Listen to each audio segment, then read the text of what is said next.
So thank you all for joining the program. I'm here with author and magician Penn Gillette. Penn, we're talking today about your work with Vera simulators? Back in the 90s, Janet Reno was Attorney General for The United States. President Bill Clinton. Remember the Waco thing? That was Janet Reno. There was an attack on the compound? Yeah. Well, she was very anti-video game, as was Hillary Clinton and Bill Clinton and Arnold Schwarzenegger. And, your dad, everybody. So she gave a speech where she said that they should have video games that dealt with regular jobs, prepare people for the workplace. So her idea for video games was that the video games would be educational. Now, by educational, what Janet Reno means is making you a proletariat, giving you as a worker. And she said instead of, simulators that we usually have, like tanks and planes and race cars and submarines and hedgehogs, they would get you ready for a real job. So she stated this, and I was listening with Eddie Gorodetsky, who writes on situation comedies. He writes on 2.5 Men, and he writes on, Mom is his show. He created that show, and wrote on Letterman and Saturday Night Live, and also was writing with us on this video game called Smoke and Mirrors. And Eddie said that we both heard the Janet Reno speech together, and we were laughing about how stupid it was. And Eddie said, well, let's do what she wants us to do. So Eddie said the idea, Desert Bus, and then we brainstormed on it. And the idea was, for Janet Reno, we would give you a chance to actually learn what it would be like to drive a bus 360 miles from Tucson, Arizona to Las Vegas, Nevada. 45 miles per hour maximum speed. It takes 8 hours to drive it if you do it right. And there's a little bit of a pull to the right. It's not glamorous, it's not pretty, it's not exciting. It's real. We put this out, and I think a bug hits the windshield at one point, like 4 hours in. You just drive, and it pulls to the right, and if you go off the road, it just overheats, and then you get towed back in real time, and you get 1 point for doing an 8-hour shift. So, mind-numbingly real. I should also point out that you can open and close the door to the bus, but no one's in any of the bus stops. You can't get on, no one gets on, no one gets off. You just drive the bus. So Randy Pitchford at Gearbox, well, first of all, Desert Bus never came out. It was created but never distributed? That's right, never came out. I think the company that put out Desert Bus, there was a market correction and they went out of business. So how is it possible that it is a known entity being recreated for this project? Well, let me tell you. The reason is that it was bootlegged. It came out, and it got very popular in its bootleg form. People had leaked, and they started putting it on different platforms. And this group of Canadians started a thing called Desert Bus for Hope. And they raised money for Child's Play, which is a charity. charity that buys video games for children in hospitals for a long time. And they started driving Desert Bus for charity for 50 hours at a time, just racking up those points. They got like 5, 6, 7 points, amazing numbers. And we would send them pizzas and stuff. And Randy Pitchford heard about that and wanted to put out a Desert Bus 2.0 VR version. He wanted full VR. So we bought the bus. As a matter of fact, if you're listening to this, they're going to be using it on the bus. So this will be the first thing you'll hear on your radio. And they bought the bus. That's exciting. And they scanned it. And if you are listening to this on the bus now, you've been going, 5, 10 minutes. You've got pretty much 8 hours still to go. Radio is not going to get that good a reception. Eddie also had other ideas that we turned down for his... Part of these terror simulators? Yeah, personally. He wanted to do toll collector. We do an 8-hour shift as a toll collector. Portrait sitter, which I thought was a really good one. You sit, have your portrait drawn. And bird watcher, which I rejected bird watcher as being way, way too interesting. You don't make money bird watching, you know. Yeah. So 360 miles, you probably got now, the speed you're going, you probably get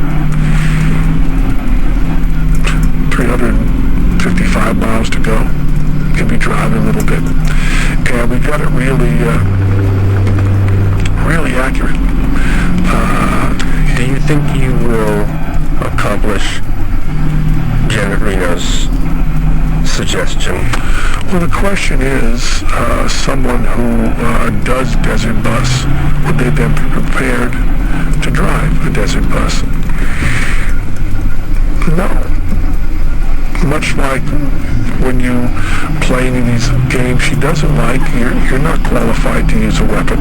You don't know how to load a gun, or you're hitting buttons. That's not the way guns run. You know how guns run? I have never fired a weapon. You have to load them and stuff. So you don't know how to do any of the stuff you see in a video game. You don't really know how to do it. I don't know. Do you think if someone does a simulator on an airplane, that if you're flying in a commercial airliner and the pilot goes unconscious, you can take over? I think there's a Flight of the Phoenix. There's a movie where they're trying to get out of the place and they built an airplane, and turns out the guy who builds the airplane only built model airplanes before. I think that's the big punchline. I'm not familiar with the work. Why would you be? I don't think it was a very successful movie. They remade it, though. It wasn't successful there. I think Hugh Laurie was in the remake. I didn't see it. Any thought given to the luggage capacity on this bus? Well, we have the bus. Randy scanned the bus. So that you'd be able to open the bottom compartment? I don't think you can. I think you just sit in the seat. But Randy bought a bus, and they scanned the bus in. So this one should be very accurate. See, Randy wanted to call the Desert Bus 2.0. And I wanted to call it Desert Bus 1.002. Because I wanted there to be a lot of room for big improvements. But Randy says that this is, I haven't done it yet when we're recording this, but Randy says it'll be great. So this is what Janet Reno wants out of a video game. How successful does the game have to be for Gearbox for us to anticipate Toll Collector or Portrait Sitter? I don't know. It seems like it'd have to be pretty successful. By the way, this version is set up to only be for charity. I don't think we're selling this. It's going to be, most people that are hearing this now will be playing for charity. I just want you to know, is the charity worth how long you're going to sit here? It'll be a really, really long time. Did you ever play Desert Bus? I have only watched others play. Yeah. For 8 hours? I don't think I made the duration of a trip. Yeah, 8 hours.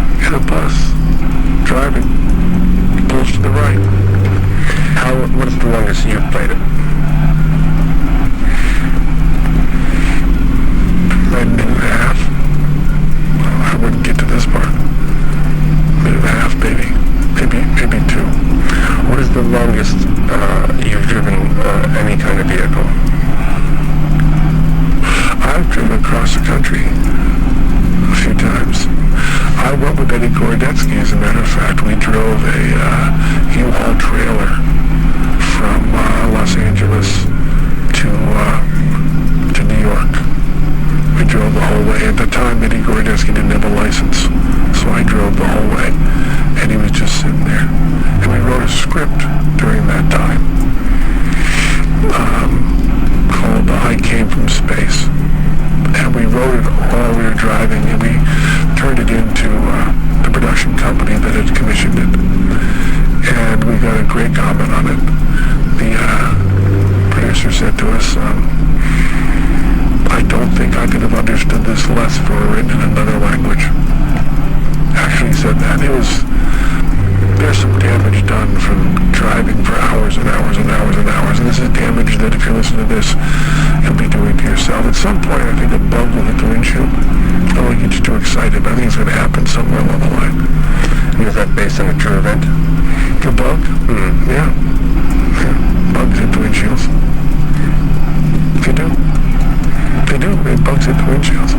Or, I don't know, maybe the windshield hits the bug.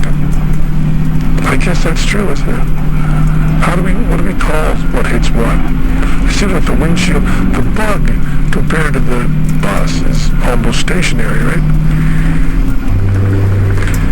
Have any animal rights groups contacted you or Gearbox upset with the treatment of bugs in the game?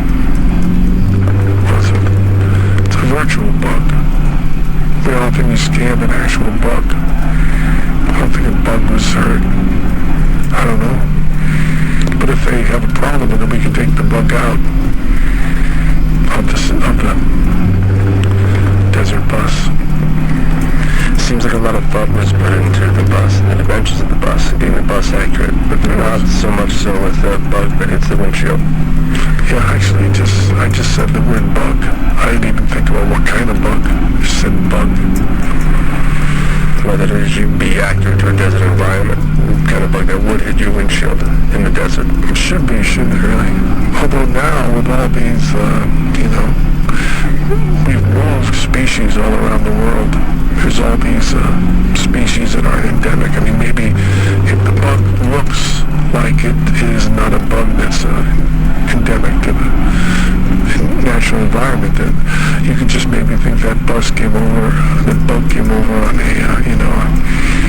hitchhiking on an airliner or something, and maybe it's not going to be able to reproduce, or maybe it will reproduce like that. What's that weed that kind of took over California? I'm not aware. Okay, the cane toads in Australia, you know about that? I'm not. How about those mollusks that took over the river in New York? I'm not aware. A lot of times a species, a plant is not a bug, or a frog is not a bug, but sometimes a species will get into. I believe the rats that we have in New York are Norwegian rats originally. Now they live here. And I believe that the cockroaches that we have here, there's American cockroaches and there's the Madagascar hissing roaches, so it's a pet that they get out into the Pacific. I wanted to get some stick insects from my tank at home. Do you know what stick insects are? I've seen them, yeah. They're big. I mean, for insects. Not typically kept as a pet. They are kept as pets. Pretty often in the UK. There was a show they had in the UK. This is true. Called That's My Stick Insect.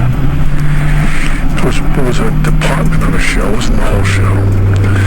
And they got 3 people who owned stick insects as pets and put their stick insects in cages that were not labeled, different cages. And if the people could identify their stick insect, they were to win a lot of money. They couldn't do it. have stick insects in my home here in Vegas. I loved them. They're about the length of a hot dog, and they look like a stick, but they're really an insect.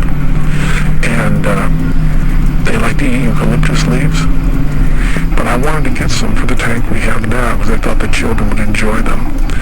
And stick insects, you have to be very careful. You have to have a special license for a stick insect. The double O is the license to kill. The license to own a stick insect is a different number.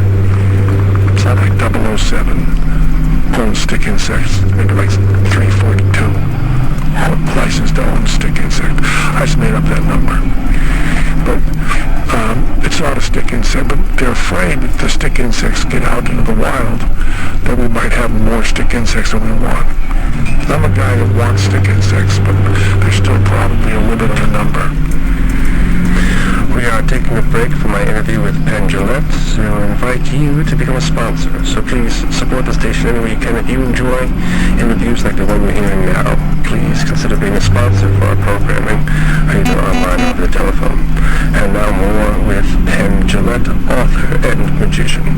And also one of the creators of Desert Bus, although it was Eddie Gorodetsky's original idea. And Eddie, I talked to Eddie and he said he had a lot of credits, but he certainly wanted the credit on Desert Bus. Here's the thing that I find interesting on Desert Bus is we've been talking maybe 15 minutes. There's really nothing else to say that I can think of. And there's probably another 7 hours and 45 minutes of driving the bus. Should drivers of the automobile be concerned about... It's not an automobile, it's a bus. Oh, thank you. It's a bus. It's called Desert Bus. Yes. It's not called Desert Automobile. Desert Bus. Should drivers of the Desert Bus... It's a bus. It's a bus. ...be concerned about their petroleum levels? I think we go on one tank all the way. I think it's one tank.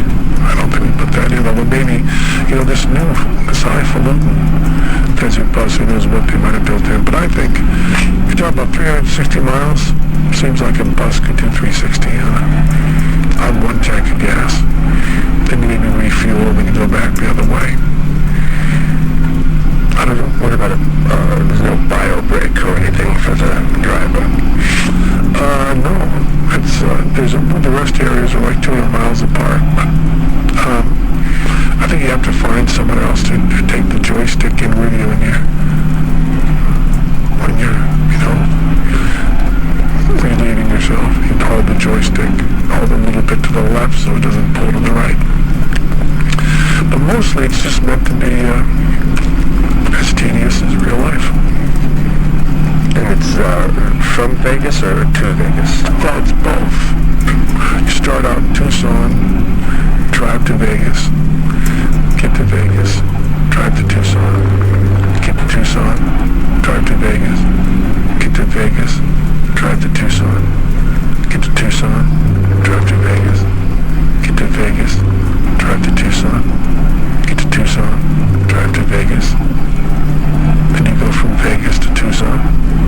Then you get to Tucson, you go back to Vegas. Well, it's not really back to Vegas because you started out in Tucson. So then your aim is back in Vegas to, I lost track. Started to, I think we were at Tucson. Go to Vegas. Get to Vegas, go to Tucson. And we're supposed to, we're hoping to use the Desert Bus that we bought to scan, to actually drive from Tucson to Vegas in a non-simulator but a real Desert Bus. And then for the highest score people on this game, we'll all get together, like 50 of us, and drive in the Desert Bus really to Vegas and then see the Penn and Teller show. That would be exciting. Really exciting. Vegas. That would just be Tucson to Vegas. Right.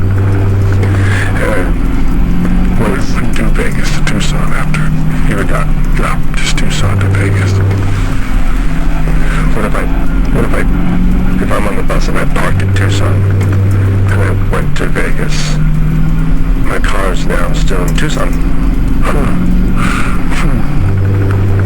Maybe there's another app we can learn called Ride Sharer. You can virtually drive from Las Vegas in like a Lyft or an Uber or something back to Tucson. My actual car is in Tucson. The virtual car would be, the actual car is in Tucson. We'd have to drive, maybe you'd have to get a real ride share back.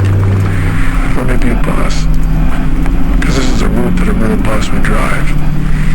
Or maybe, what kind of car do you have? It's a Toyota Corolla. What year? 2011. What kind of mileage you get on that? I'm approaching 80,000. No, I mean the miles on it. What kind of mileage, like miles per gallon? Highway or regular? Well, the Tucson to RV highway. Highway mostly, yeah. You can get up to 35. Really? Yeah. Did you ever drive one of those Priuses? If I have driven a Prius, yeah. What do they get? Certainly more. Yeah, more by a lot. Who are the Penn and Teller of Tucson? Just about a Teller. Right. But if I drive back to Tucson, I'll also want to see a show. I can maybe see a movie. I don't think they have a thriving theater community. Maybe they do. I don't know. But if you ask them, Penn and Teller Tucson, it's Penn and Teller. We're, No. yeah. I think they've heard of us in Tucson. I don't know what movie I'd see if I went to Tucson. Well, it'd be a different movie. I mean, now, I've heard Guardians of the Galaxy 2. My children liked it. That's James Gunn. It's a good movie. I'd see that. That's one with the talking raccoon. I also want to see the James Baldwin movie. That's what I would see. It's still in theaters. There's a movie about James Baldwin. It's good. I would think it's good. I haven't seen it. I don't really see movies that much anymore. Because of all the work you've been putting into Desert Bus? I haven't done very much work at all. Matter of fact, most of the work I've done on Desert Bus you've been here for in the room. That's what's kind of weird about it, because I'm talking about it here and I don't know much about it really, but there you go. Anyway, that's Desert Bus. I want to thank you very much for coming on our program. Thanks for having me. Please, any other projects you have coming up, we'd love to have you back. Thank you. I'm a big fan. Thanks a lot.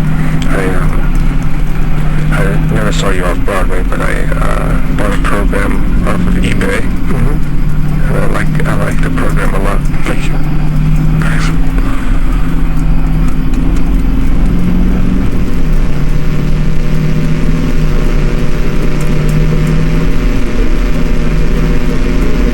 Travelers, and welcome to another exciting and dynamic episode of Larry J. DeVille's Quiz 5 with your host, yours truly, Larry J. DeVille. And for those travelers new to the Larry J. DeVille's Quiz 5, here's how it works. I will give a quiz question, and then I will list all of the options for the possible answers, and you must wait until I list the final option before you say your answer aloud. I will give 10 seconds to give your answer, and the first person to give the correct answer gets a point. At the end of the game, which is only 5 questions long, the person who has the most points wins the game. Alright, travelers, let's get our hands right into it. Here is the first question on Larry J. DeVille's Quiz 5 with your host, Larry J. DeVille. Yours truly. Question number 1. The cottonwood tree, not to be confused with the plains cottonwood tree, but the cottonwood tree is the state tree of what state? Is it A, Alabama, B, Alaska, C, Arizona, D, Arkansas, E, California, F, Colorado, G, Connecticut, H, Delaware, I, Florida, J, Georgia, K, Hawaii, L, Idaho, M, Illinois, N, Indiana, O, Iowa, P, Kansas, Q, Kentucky, R, Louisiana, S, Maine, T, Maryland, U, Massachusetts, V, Michigan, W, Minnesota, X, Mississippi, Y, Missouri, Z, Montana, AA, Nebraska, BB, Nevada, CC, New Hampshire, DD, New Jersey, EE, New Mexico, FF, New York, GG, North Carolina, HH, North Dakota, II, Ohio, JJ, Oklahoma, KK, Oregon, LL, Pennsylvania, MM, Rhode Island, NN, South Carolina, OO, South Dakota, PP, Tennessee, QQ, Texas, RR, Utah, SS, Vermont, TT, Virginia, UU, Washington, VV, West Virginia, WW, Wisconsin, or XX, Wyoming. You have 10 seconds to answer.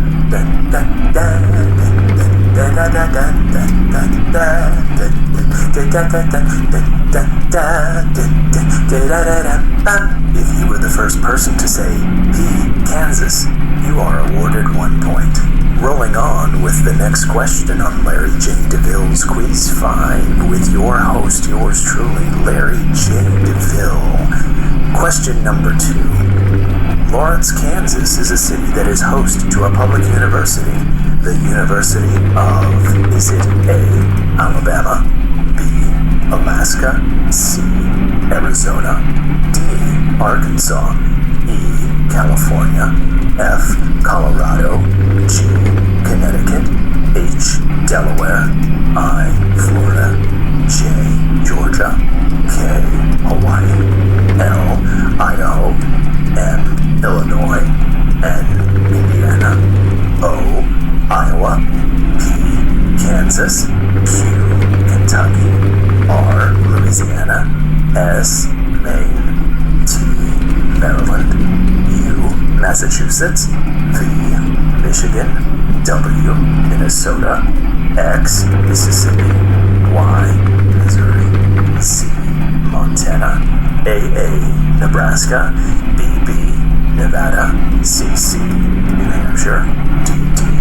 New Jersey, EE, New Mexico, FF, New York, GG, North Carolina, HH, North Dakota, II, Ohio, JJ, Oklahoma, KK, Oregon, LL, Pennsylvania, MM, Rhode Island, NN, South Carolina, OO, South Dakota, PP, Tennessee, QQ, Texas, RR, Utah, SS, Vermont, TT, Virginia, UU, Washington, VV, West Virginia, WW, Wisconsin, or XX, Wyoming. You have 10 seconds to answer.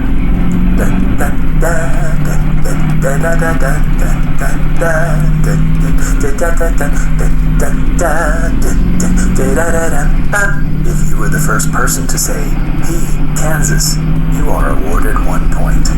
You are listening to Larry J. DeVille's Quiz 5 with your host, yours truly, Larry J. DeVille, and we continue on with question number 3. Kansas City is a city in the state of Missouri, but it is also a city in the state of, is it A, Alabama, B, Alaska, C, Arizona, D, Arkansas, E, California, F, Colorado, G, Connecticut, H, Delaware, I, Florida, J, Georgia, K, Hawaii, L, Idaho, M, Illinois, N, Indiana, O, Iowa, Kansas, Q, Kentucky, R, Louisiana, S, Maine, T, Maryland, U, Massachusetts, V, Michigan, W, Minnesota, X, Mississippi, Y, Missouri, Z, Montana, AA, Nebraska, BB, Nevada, CC, New Hampshire, DD, New Jersey, EE, New Mexico, FF, New York, GG, North Carolina, HH, North Dakota, II, Ohio, JJ, Oklahoma, KK, Oregon, LL, Pennsylvania, MM, Rhode Island, NN, South Carolina, OO, South Dakota, PP, Tennessee, QQ, Texas, RR, Utah, SS, Vermont, TT, Virginia, UU, Washington, VV, West Virginia, WW, Wisconsin, or XX, Wyoming. You have 10 seconds to answer.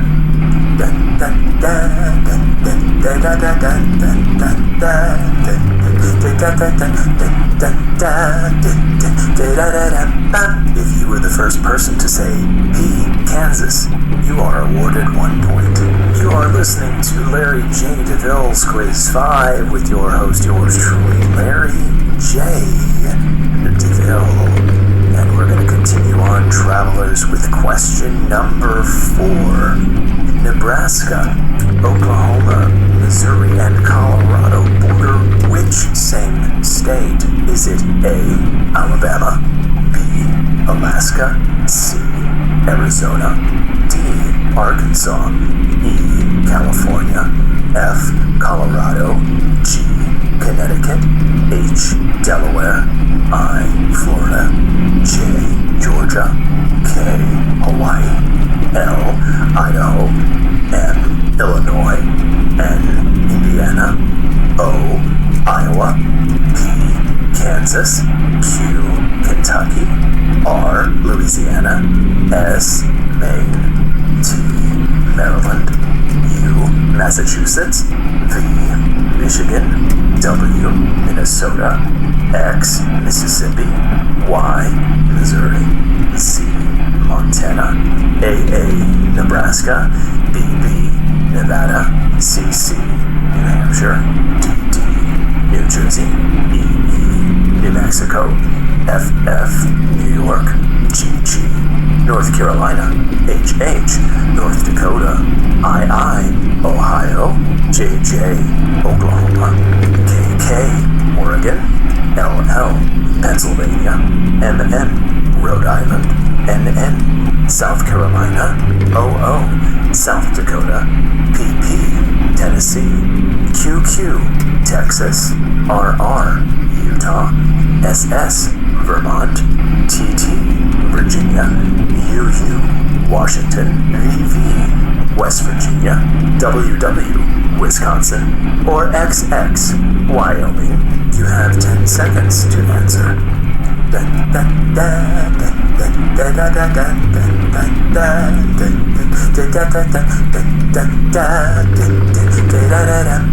If you were the first person to say P, Kansas, you are awarded 1 point. Well, travelers, you and I are rounding third. Coming home. Question 5 is coming up next, but I feel like you and I made a connection today. Did you feel challenged? Well, if so, I am glad I was able to play a part in your journey of not just success, but significance. Okay, question number 5 today on Larry J. DeVille's Quiz 5 with your host, yours truly, Larry J. DeVille. The band Kansas was named after which state? Is it A, Alabama, B, Alaska, C, Arizona, D, Arkansas, E, California, F, Colorado, G, Connecticut, H, Delaware, I, Florida, J, Georgia, K, Hawaii, L, Idaho, M, Illinois, N, Indiana, O, Kansas, Q, Kentucky, R, Louisiana, S, Maine, T, Maryland, U, Massachusetts, V, Michigan, W, Minnesota, X, Mississippi, Y, Missouri, Z, Montana, AA, Nebraska, BB, Nevada, CC, New Hampshire, DD, New Jersey, EE, New Mexico, FF, New York, GG, North Carolina, HH, North Dakota, II, Ohio, JJ, Oklahoma, KK, Oregon, LL, Pennsylvania, MM, Rhode Island, NN, South Carolina, OO, South Dakota, PP, Tennessee, QQ, Texas, RR, Utah, SS, Vermont, TT, Virginia, UU, Washington, VV, West Virginia, WW, Wisconsin, or XX, Wyoming. You have 10 seconds to answer.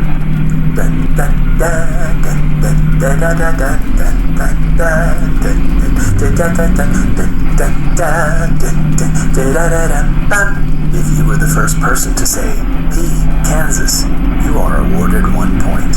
Well, fellow travelers, that is all the time that we have today. I am Larry J. DeVille, and keep on journeying.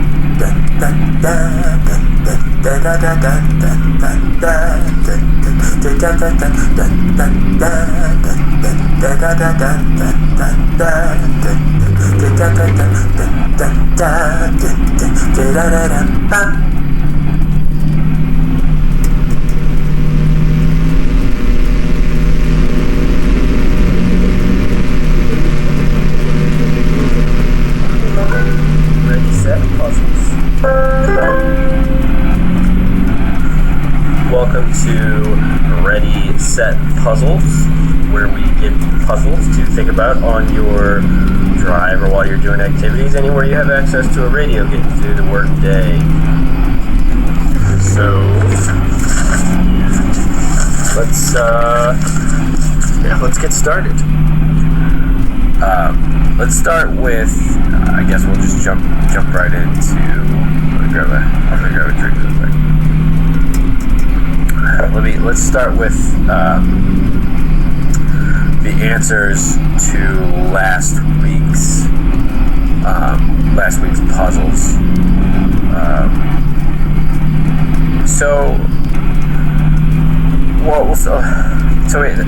As you know, on crowdfunded Drive Time Puzzles, we have 2 puzzles every week. We have a shorter, quick puzzle and a longer puzzle. It's a little bit more involved and longer.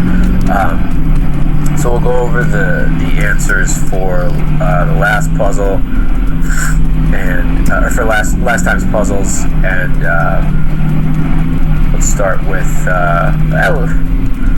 let's change it up. We'll start with the short one from last week. So of all the answers we got, we got a few correct answers. And, I mean, just basic arithmetic on this one. The correct answer was 7. A lot of people had 56. There's kind of one misstep that was a common mistake people make. Just a mathematical mistake that people made that would allow you to get 56 instead of the correct answer, which again was 7. So yeah, you got watch out for that error. You got to pay attention every step of the way. And it's an easy one to make if we always try to encourage you guys to try these puzzles. I mean, it's for in the car, so if you can try to do them in your head, rather than getting a sheet of paper out. It's a little bit more rewarding, and some of the puzzles are just a little too fast. Otherwise, you get done with them too quickly. So yeah, 7 was the answer. We got a couple right answers, so kudos to everybody who did get the right answer. And again, if you want to participate in these, you can tweet us at our Twitter handle, or if you don't have Twitter, you can get to us. You can email us. A lot of people have been complaining that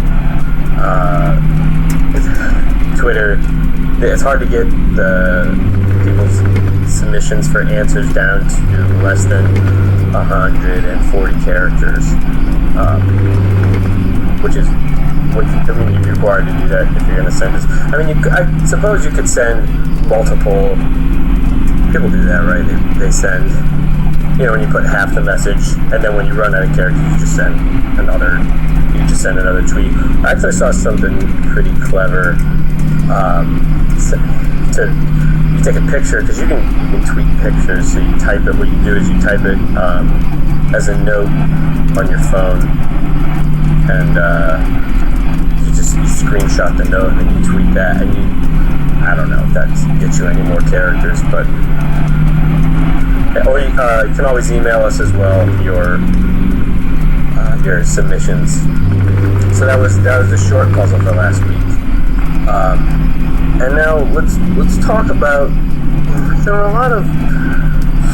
lot of questions about this one, which I really wasn't. It seemed pretty straightforward to me. So, to refresh your memory, this is the puzzle with the dog and the skunk at the Italian restaurant. And again, the easiest way to do this one is you're going to want to make a grid. And it's your basic process of elimination. And so the answer, if you did it right, was the dog was sitting on the green chair and had the spaghetti on a red plate. And the skunk was seated to his right and had the meatballs. And the item missing from his cutlery set was a fork. A lot of people said spoon, but again, remember that I said there were daffodils in the vase on the table, which means it couldn't have been the spoon. It had to be the fork that was missing. So dog on the green chair eating spaghetti from a red plate, and the skunk to his right had the meatballs, and the fork was what was missing from his cutlery set. This one gave a lot of people trouble. And this is actually what I said about the Twitter, the complaints that tweets aren't long enough to really submit an answer to a puzzle of this magnitude. So maybe we'll make it so that you just submit the answers to the short puzzles on Twitter, because they usually have.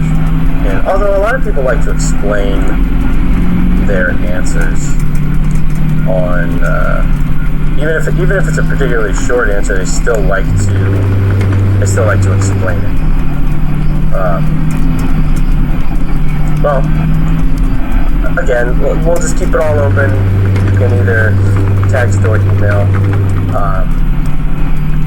Pick your poison. Do whatever is going to be most conducive to your happiness in answering these photos. Because again, I do this for free, and I do it for free, so you can't expect too much out of me. So, and I assume you guys do this for fun as well. So, don't make it too difficult on on yourself. Do whatever is most conducive to your happiness. So let's go on to the short puzzle for today. So today's short puzzle is going to be just basic probability.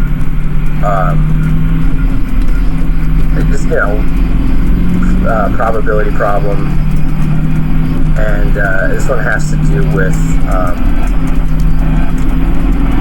a standard, just spiral notebook. Okay, so a kid, Robert goes to school, his first day of school, and one of the supplies, they have before the school year, the teachers send out a list of supplies specific to each classroom. Some of the supplies are for just general use, like box of tissues that they're going to use throughout the year, and then some are for each specific student. So one of the things was a spiral notebook. Also, remember when I tell these puzzles, I like obfuscation. I like to, extra details, so you don't know what's important. Anyway, so the spiral notebook. Now, Robert wanted there was this really cool motorcycle pattern on the notebook, and on each one of the pages, there was on the bottom right hand of each page, there was a little watermarked tire, like a motorcycle tire.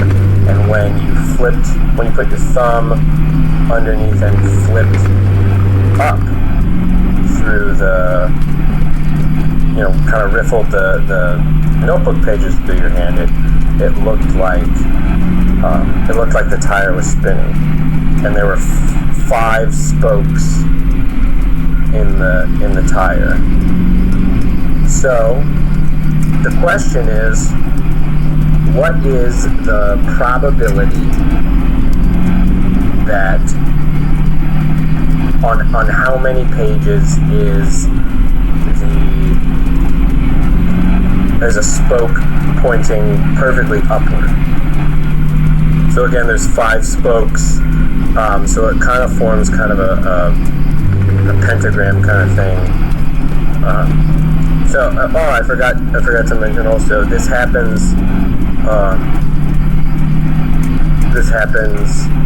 can happen with each one of the spokes. So it doesn't have to be, there's not one specific spoke that how often is this one pointing up, but any of the spokes. Okay? Also, I forgot to mention, there's 70, I said it was a standard spiral notebook, but I know a lot of people like to complain that I don't explain things properly. There's 70 pages on the notebook. 70 pages, 5 spokes. So what's the probability that one of the spokes is pointing upward? Okay? That's the short puzzle for this week. So let's go on to the long puzzle. So basically, I got a text message.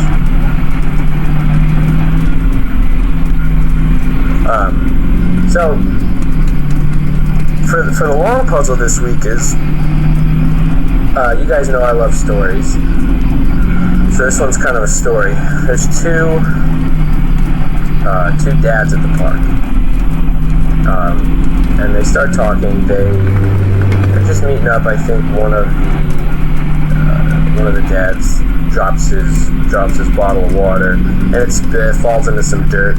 So he throws it away, or he recycles it. And he's kind of bummed that he doesn't have water. It's a hot day outside. So another dad, he has an extra bottle of water. So they start talking over their waters, and inevitably they start talking about their kids, because they're at a park and their kids are playing, and they never really address which kids, are a lot of kids at the park, which kids are whose. So they don't even know how many kids the other one has, and that's the basis for the puzzle. So the dads in there talking find out that they both are big fans of puzzles. And so they're still talking, and he says, or one of the dads says, how many kids do you have? And the other dad says, I have 3 kids, 3 sons. No twins, 3 sons, 3 young boys. And the dad says, what are their ages? And so, knowing that they both like puzzles, the dad, who was just asked how old his kids are, decides he's going to say this. He's going to tell him how old his kids are in a puzzle. So he says, I want you to imagine a clock, an old time clock, like a round wall clock. How many hands are on it? Dad says, there's 3 hands. He said, exactly. Just like there's 3 hands, I have 3 kids. So he said, I want you to remember on a clock what the hour hand does, what the minute hand does, and what the second hand does. He says, okay. He said, but on this clock, it wasn't put together exactly right. And the minute hand is actually on the gear that's supposed to be for the hour hand. So the minute hand takes about 12 hours to make its way around the clock. In addition, the hour hand is on the gear that the minute hand is supposed to be on. So it takes the hour hand about an hour to get all the way around the clock instead of an hour for each number on the way around the clock. Additionally, this clock's motor was put together with a gear reversed. So it goes counterclockwise. That is to say, it goes, normal clocks go around, start at the top and move down the right side, and then when they get to the bottom, they move up the left side in a circle. This one goes the other way, so they start at the top, move down the left side, and up the right side back to the top. He said, okay, but he still needs more information. So, additionally, the second hand of the clock is not a normal second hand. It's somehow attached to the hour hand's gear, which again, the hour hand is on the actual minute hand's gear. So the second hand also takes about an hour to make its way around. However, it's one number behind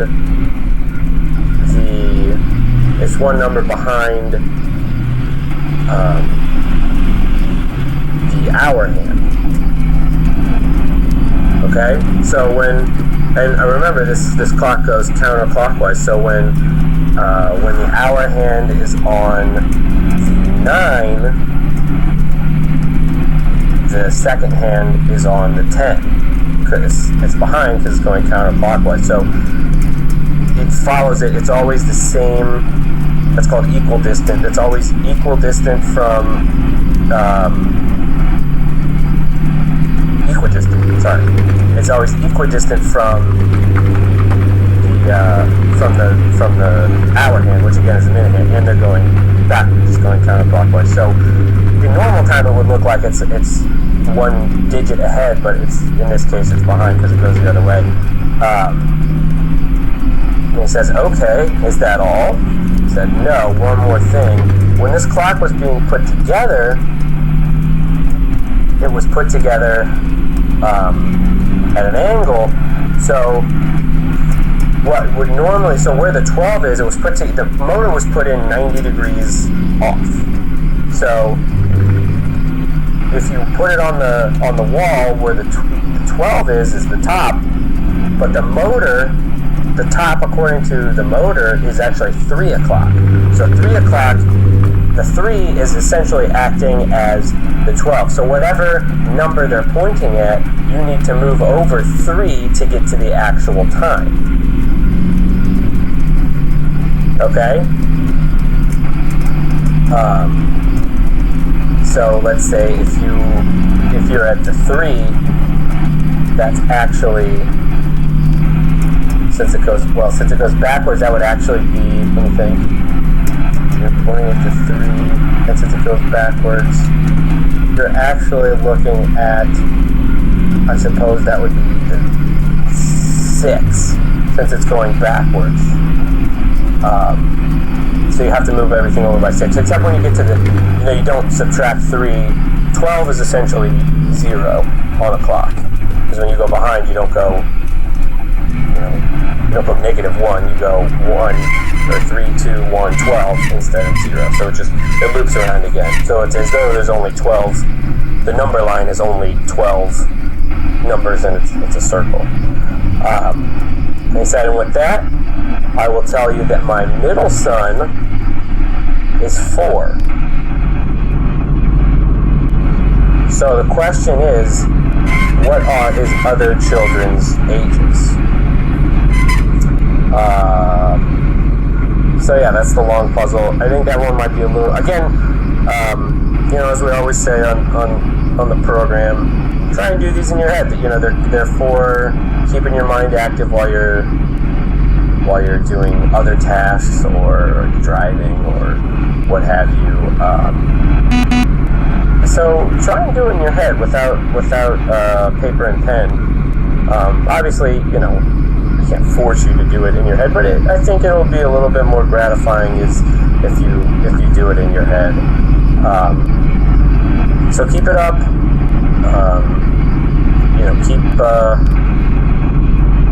Keep working.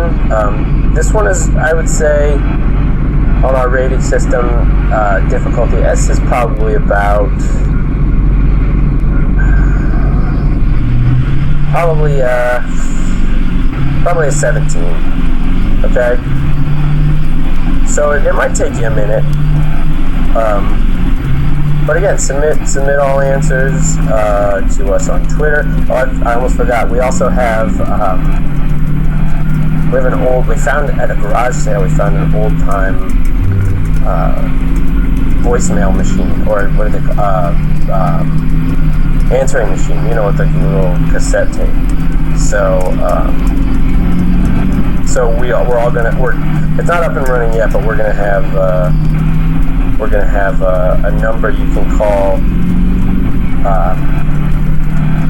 and you can leave your answers verbally. Obviously, leave your contact information so that we can get you your mug.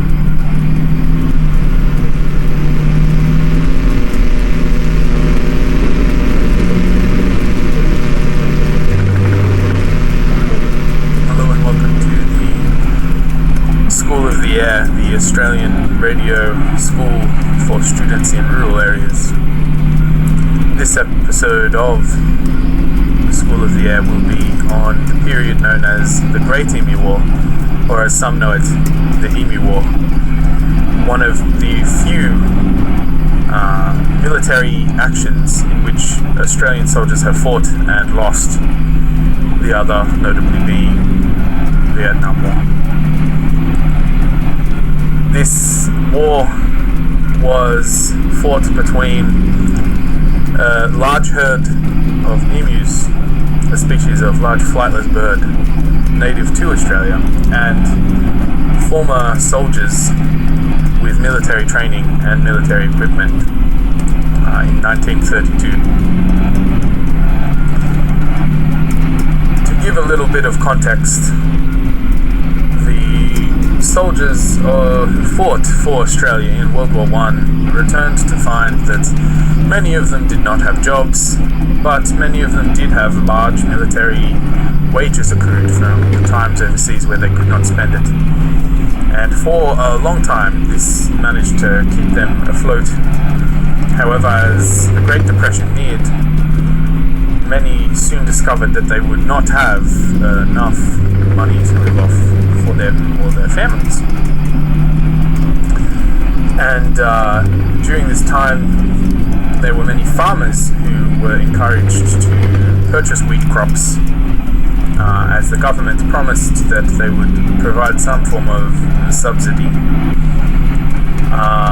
Many ex-soldiers realized that this was an opportunity for them, and they went and bought cheap land in Western Australia, in the Campion district. And this land is arid desert and was not suitable for farming. They also invested much of their money in wheat crops, which they planted, assuming there would be the subsidy, which the politicians failed to provide. After much discussion about how to deliver said subsidy, they gave up on the idea entirely. As you know, deserts are not good for farming due to the low nutrient content of the soil. And the Australian soil in particular has many hard sandstone areas which are almost entirely devoid of nutrient content or moisture of any kind. As such, the farmers had very little yield on their wheat, and those that did had invested a lot more money than they were anticipating to get these wheat crops to grow. During the end of the 1930 era, there was a large herd of 20,000 emus, approximately. The count is not finalized yet, that migrated for their breeding season, heading from coast regions to inland regions, which is their traditional mating migration. Much of the land bought by the farmers was in this inland region, and given the large amounts of water that the farmers had imported and cultivated, the emus saw this region as an excellent opportunity for them to gain sustenance for the turbulent mating ahead. The mating habits of the emu are well documented in our previous lesson titled The Mating Habits of the Emu.